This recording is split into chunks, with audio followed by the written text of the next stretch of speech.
Hey there, comic book fans. It's Rusty again with Collector Auctions, and you caught me in the car headed to another new comic book day.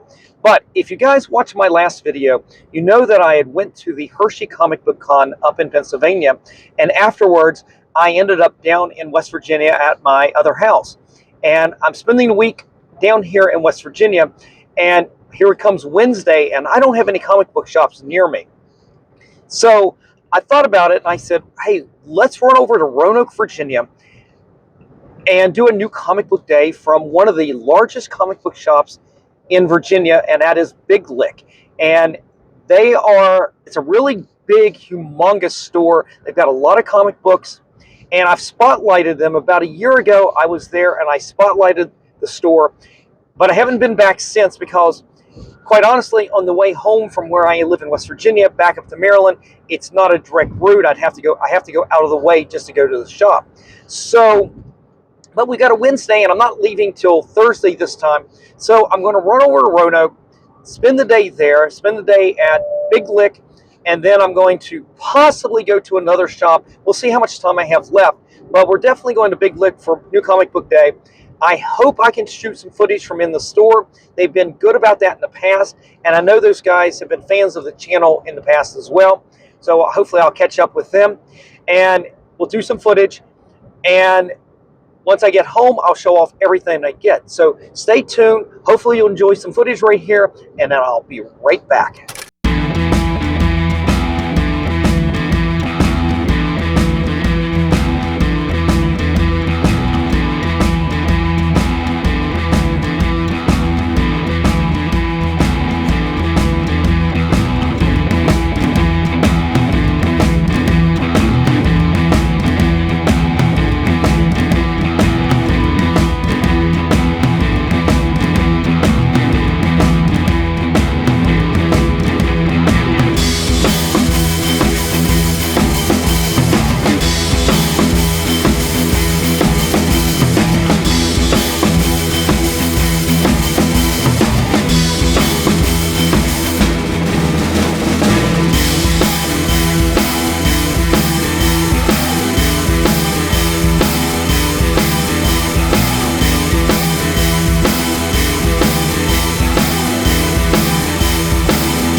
comic book shop, and I realized I've got enough time to be able to stop off at another comic book shop here in the Roanoke area. It is B&D Comics. If I am not correct on this, let me know, but I think it's like one of the oldest shops here in the Roanoke area. And I have been here before. In fact, last time I did Big Lick, I also stopped at B&D as well. So it's a very small shop. I don't think I'm going to do any footage in there today, but I am going to run in. There are a few more new comic books I'm looking for, and it'll also give me a chance to go through their back issues as well. So stay tuned, and I'll be right back. All right, everybody, I just finished up at B&D Comics here in Roanoke, Virginia. I'm sorry I didn't do any footage in there. It is a small little shop, and honestly, it was a good thing I didn't even start filming, because as soon as I got in there, you had 2, 3, 4 more customers. It kind of got filled up, and it's not a very big shop, so it gets filled up pretty fast. But I will say this. I was able to find a couple of variants to some of the new comic books that were coming out this week that I could not find at Big Lick. So that was good. And I was able to find some really good back issues, and I picked those up as well. So once I get back home to my West Virginia home, I'll sit down and I will go through everything I picked up at both shops. But I've got to say that coming down here like this, doing a new comic book day down here, makes me realize how spoiled I am by being up in Maryland, being close to Third Eye Comics that has multiple comic book shops, and they buy not just a ton of different comic books for New Comic Book Day, but they buy a lot of different variants, ratios, and just a multitude of copies of any individual cover. Not everything, don't get me wrong, but at least the cover A, usually they have a ton of copies, and that's something I didn't see down here.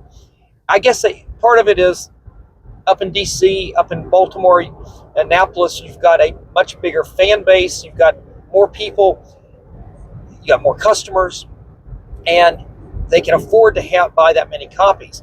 Down here, I guess you just don't have as big, obviously you don't have as big a fan base, and they just don't buy in multitudes like Third Eye does, or some of the other comic book shops up in Baltimore and DC.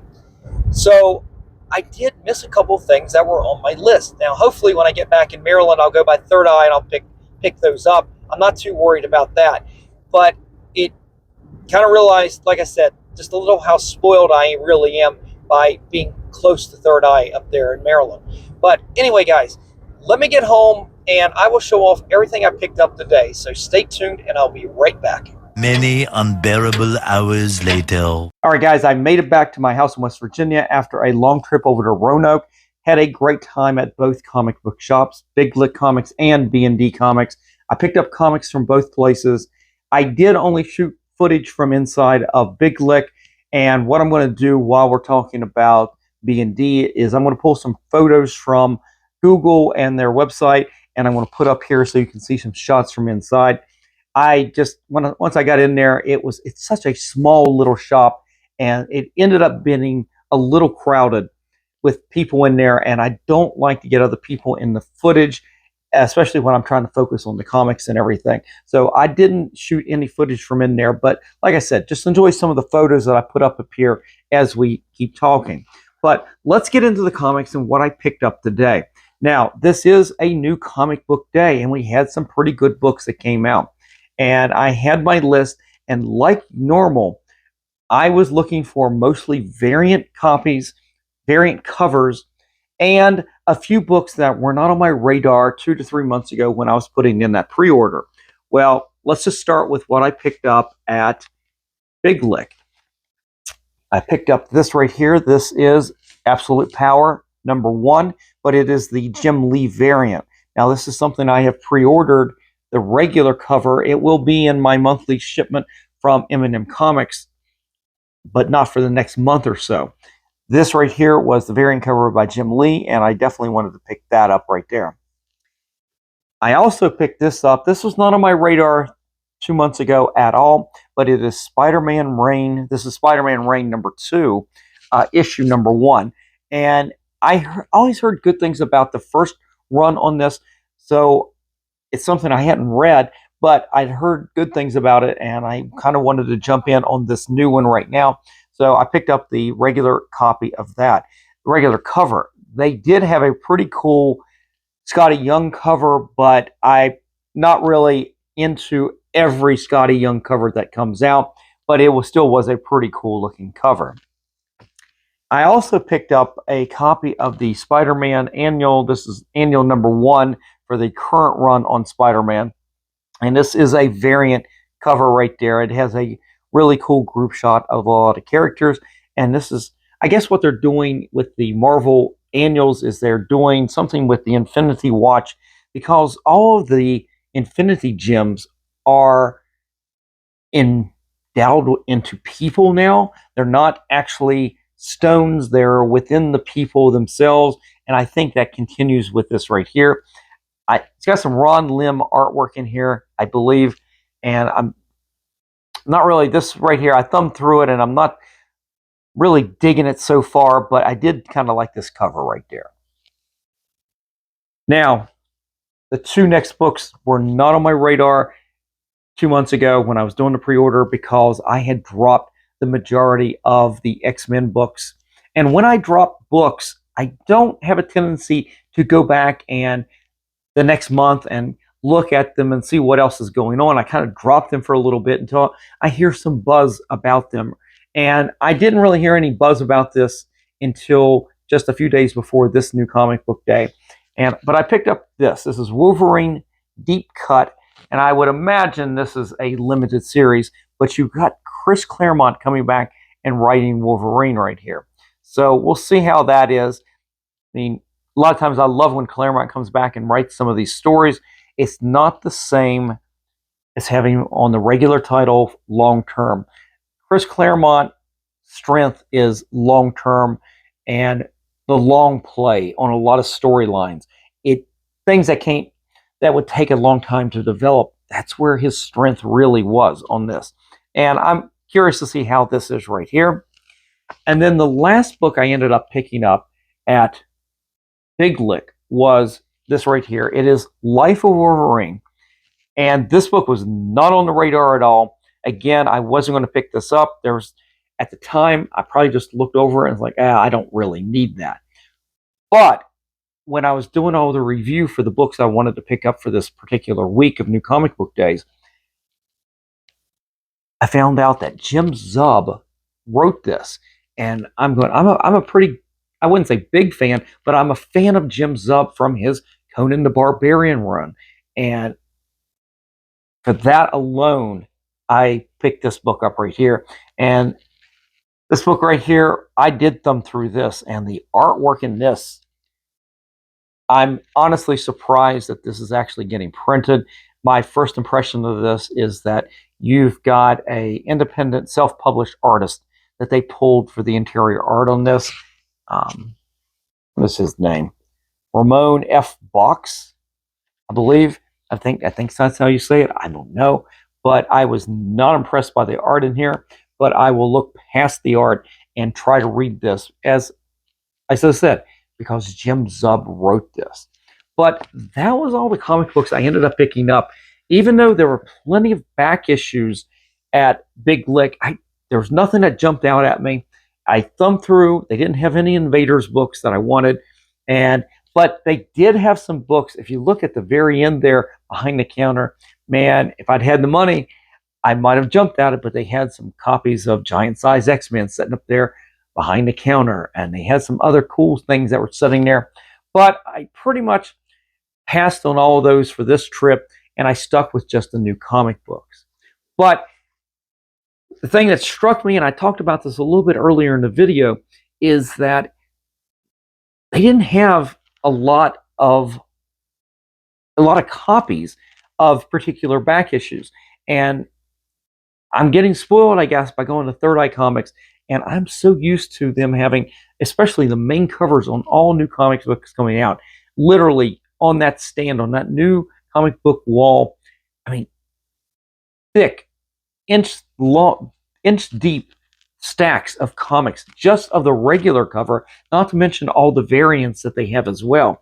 And that's the biggest thing I've been noticing when I'm coming down here to Virginia, to any of the shops, whether it was Big Lick or B&D, or even when I go to Charlottesville and visit Hello Comics, they just don't have the base of fans down here to justify buying that many back issues of any particular book. So a lot of times in my trips over the last few months, especially at Hello Comics, I've noticed that the main copy, the main cover A for some of these books have already been sold out because they don't have that many copies of it.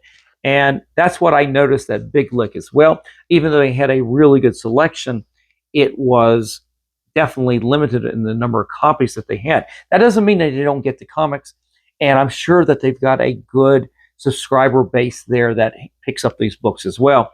So I'm sure they're doing fine. And that's the important thing, is the fact is they're ordering what they need to order.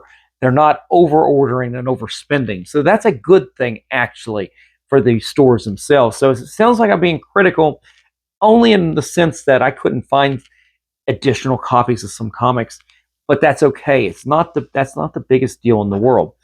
But when I finished up at Big Lick, it gave me a chance to go over, and I had enough time left in the afternoon before I headed home to go to B&D Comics. And I've got a few comics in there, and first thing I did was I walked in, and it's been a while since I've been in there, so I asked, hey, where are the new comics for today?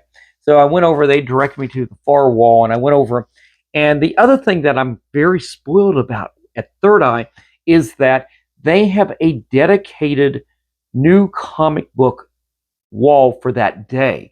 Every comic book on that wall are the new comic books for that week.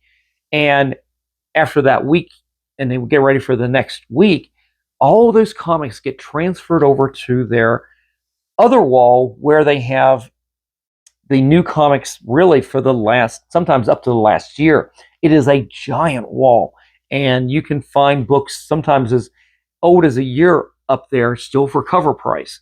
And they'll transfer all of the new comic books from this particular week over to that wall. They'll work it in. And honestly, that's probably a lot of handling of books because they've got to shuffle things and everything. But what I really do like is the fact that you come in and there is the new comic book wall, and you don't have to figure out if something's new this week or was it new last week. Is this the new book for this week? I don't know. In the footage that you saw me shoot from Big Lick, they had little signs up, new this week, so you could find the new comic books. But even Hello Comics would do the same thing. You would have new comics for that particular week mixed in with the new comics from the last few weeks. It's all one wall. I guess they just don't have the space to do what Third Eye does. Anyway, long-winded here. So I went over to B&D Comics, and I went to the wall, and I was actually able to find a couple of variants that I could not find at Big Lick, and specifically was Batman 150. It is this right here. I'm going to turn it sideways so you can see it. Starting this month, and I don't know if it's more than just this month, but on a bunch of the DC titles right here, they're doing a tribute basically to Jose Luis Garcia Lopez. And he's got these model sheet drawings basically of a lot, I don't know how far it goes, but a lot of the main characters from DC. So here you have Batman, and this was Batman 150. And then I haven't been picking up this title, but they had the Shazam number 13 copy, and you've got that as well. So check that out. Some great artwork. I may have to save these. I think he's going to be at the Baltimore Comic-Con this year. I may have to take these and get at least the Batman sign. I think I have seen the Wonder Woman one out there previewed. When that comes out, I'll definitely have to get the Wonder Woman one, because more than any other character, Jose has been associated with Wonder Woman more than anybody, I would say. If I'm wrong on that, you guys can let me know. But that was all the new comic books, because between the two shops, I got everything that I was looking for this particular week. And again, it was mostly variants, with a few exceptions of things that just were not on the radar a few months ago. The only thing that I did not pick up, and we were talking about Jim Zub, was Conan The Barbarian number 11, which is out this particular week. B&D had one copy there, and it was not even the cover A. It was a variant, but it had a nice spine tick on it. And I said, that's fine. I will pick that up at Third Eye the next time I go to the shop. So between these two shops, I picked up pretty much nearly everything I was looking for this particular week. But unlike Big Lick, where I couldn't find anything that really jumped out at me, immediately I found some back issues that jumped out at me at B&D. And let me show you the first thing that ended up jumping out at me, and it was right there on the wall. And they've got comics. It's a small space, but they've got comics in every nook and corner in this shop. They literally have them on the walls. They have boxes that are in shelves that you can pull out. It's all over the place. And there is a little bit of a regular comic boxes, and there is an order to it. But underneath those tables and in different places, there's additional boxes. And I was digging through everything I could find, but this was right on the shelf by the new comic book wall. And it is a book that I have wanted for a long time in high grade. And I probably should have picked up both copies, but I picked up the one I felt would grade out better only because of the spine wrap on this. And I'll show it to you. It is the Silver Surfer number 1 from 1982. This is the one shot by John Byrne and Tom Palmer. And I picked this up. Both copies were really nice. But I'm going to show you. Let's zoom in. See if you can see it. Right there. It's hard to see with the white backer board. But the white of the spine, or the white of the back cover, comes around just a little bit, wrapping around to the front. It's not horrible, but you've got the black holding line right there for the artwork, but you can see a little bit of that white back cover come around. And the other one didn't have that at all. In fact, the other one, in a way, actually looked better. But you've got this black artwork here that it was wrapped around. And that is the thing where color breaking spine ticks. And I was afraid to get the other one, mostly because the spine ticks were going to show up. Any and all spine ticks would show up. So I took this one with that white background, the back cover coming around a little bit. I took this one instead, and I don't think it looks bad at all. It just looks, it is what it is. And I took it specifically to avoid any color breaking spine ticks on that. But I've always wanted this book. This is a book, if you can grade out to a 9.8, recently just went for $204 and $113 over the last few weeks. 9.6s still sell for about $100 a piece. So this book actually has got some value. It's a book that will go into the shop. It may not happen anytime soon, but it's maybe on the radar to go into CGC at some point. Now, I also, as I said, I was going through every little box here and there, and they did have a few boxes up front that, if I remember right, they are consignment boxes. I think that's what they are, but they had some cool books in there, and I did pick this up, and it was only a couple dollars, but it is a really nice copy of Spider-Man and the Black Widow, The Evil Men Do, this little mini-series. This is issue number 1. This is a book I picked up recently at one of my LCSs up in Baltimore with the intent to hopefully get Terry and Rachel Dotson to sign this. I saw Terry at the Baltimore Comic-Con last year when Rachel had to cancel. And I'm hoping that both of them will make a return visit to Baltimore this year. I haven't seen them on the list, but this is a book I definitely want to get signed by Terry Dotson. This right here actually has surprising value if you can get it signed by Terry Dotson, 9.8. Get it graded, get that 9.8. It's basically a $200 book. But without that signature, you're talking maybe a $55. That's what it went for recently. Blue Label, 9.8, only $55. I've got to get that signature from Terry Dotson to make this valuable. I mean, there's one way you guys can go into the comic book resale business is to think like that. I don't know if that's a smart idea or not, but I will hold on to this and we'll see what happens. If I get Terry to sign this, I may get this into CGC as well. I'd love to get Rachel in there as well, too. This is Of a lot of the Terry Dodson artwork, this is actually one of my favorite pieces right there. All right, so a couple more books I picked up. Now this I have something I've never had, but it's more, I don't think it's going to grade out high enough to really be worth too much, but I think it's a cool collectible to have in your PC, especially with we watch a lot of YouTubers, they're getting into Bronze Age horror books. And this is one of those. This is Black Magic #1. It's actually in pretty decent shape. I just don't think it's going to grade out any higher than a 9.2. 9.2s actually still have a $100 value. 9.4s go up significantly. But this is a really nice copy, and I kind of wanted it in my PC. It's not really the thing that I normally would pick up, but being as nice copy as it was, I went ahead and got that. And then the very last thing I picked up was something, I don't think I've got this. I've got issue #1, I know, but I don't think I ever had issue #3. I probably do, but have just forgotten. But being a big Stan Sakai fan, I couldn't pass this up for only $10. It is Critters #3. It is such an early appearance of Usagi and Jimbo. And yeah, I actually really like this. This is a solid blue down through here that these spine ticks really show up, especially on this Fantagraphic paper. It is a little bit of a cover stock, and it does pick up spine ticks pretty good. We'll see how the back cover looks once I break it out.